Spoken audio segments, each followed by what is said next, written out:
Hi, this is Dr. this is Dr. Willard again, continuing the thought with the subject matter, biblical possibilities of ultimate judgment.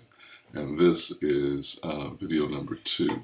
Now, getting right into this thought, there's a great mystery about the afterlife. What happens after you die? Where does your soul go?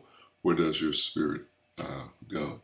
And again, drawing from Brad's book, I took this note. It reads, "The mysterious possibilities of the afterlife have been sought out from time immemorial and across every culture. Religions, mythologies, and philosophies have always featured freely involving visions of existence beyond the grave and have frequently borrowed terms, including hell, and images from those traditions otherwise regarded as pagan." So there's been this conversation about what happens in the afterlife. And most of what I've found in my little brief study about the afterlife and the origins of this afterlife find their roots in pagan beliefs. Technically, we're Christians, and technically we're known as Judo-Christians, meaning that our roots is in Judaism.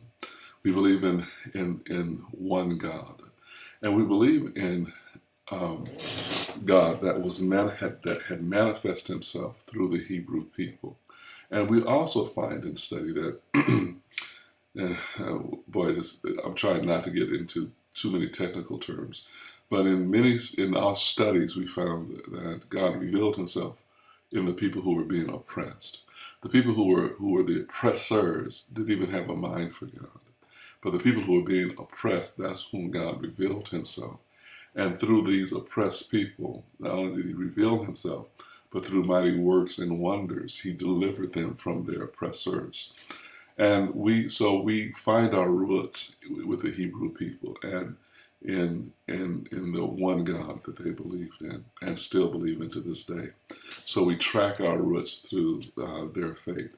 Now, when they talked about death, it didn't have nothing to do with no underworld. They really dealing with God in what we call the here and now. We have to be responsible to God and give God His glory while we live in time. After we leave from this time, we return to God. So while we're in time, in these bodies, we're supposed to be responsible to God and responsive to God. And once we leave from these bodies, we return to God. Now they thought of a place that all souls, good and bad, was held.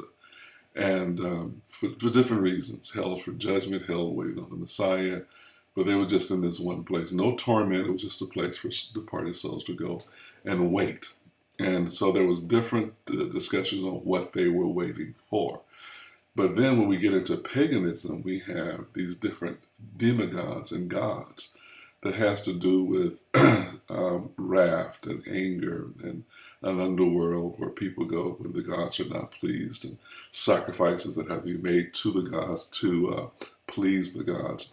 And they developed what I read in Rene Girard's book, scapegoats. And they would blame all types of catastrophe on a group of people, upon a person. And if they kill that person or sacrifice that person, that would turn the anger of the gods. Well, this passed through, in anthropology, this passed through every culture and every nation. There was always scapegoating, not only one nation against a smaller nation, but individually. If something was going wrong in an individual's life, they would blame their connection with another individual. Well, this is seeped into the church, into Christianity beliefs. We think when something is going wrong with our lives, that we have entered in covenant with someone who's in sin, or we ourselves are sinners, and we have to escape from that person and break ties with that person because of sin that come into our lives. And so we have bad karma, bad luck, and these are all pagan words, misfortune, or whatever else is going on in our lives. And the reason that we feel this way is because we're sense I'm sorry, we're sense driven. Uh, we are driven by our senses, and we're pleasure seekers. And if it's not pleasurable or feel good, we think that we are in some bad situation. Sin has come upon us. We don't really know, as a people of God, we don't know how to be at peace with ourselves. Not only we don't know how to be at peace with ourselves, we don't know how to be at peace with one another. So we kind of portray all our feelings into the afterlife, and then fears of, well, if you don't get it right now, when you die, you have to go to a place of punishment. And in this place of punishment, his anger is going to be released on you. So what you need is a savior, so that you don't go to this place of punishment. Because we need someone, a savior, to appease an angry God. So we believe in hell. We believe in torment. We believe in preaching a gospel to a lost world. And I've said to our congregation, if there is something that is lost, the word lost itself is an indicator that it belongs, that it has ownership. There's ownership of it. So if it's lost, it had first been found before it was lost, or it was possessed by an owner.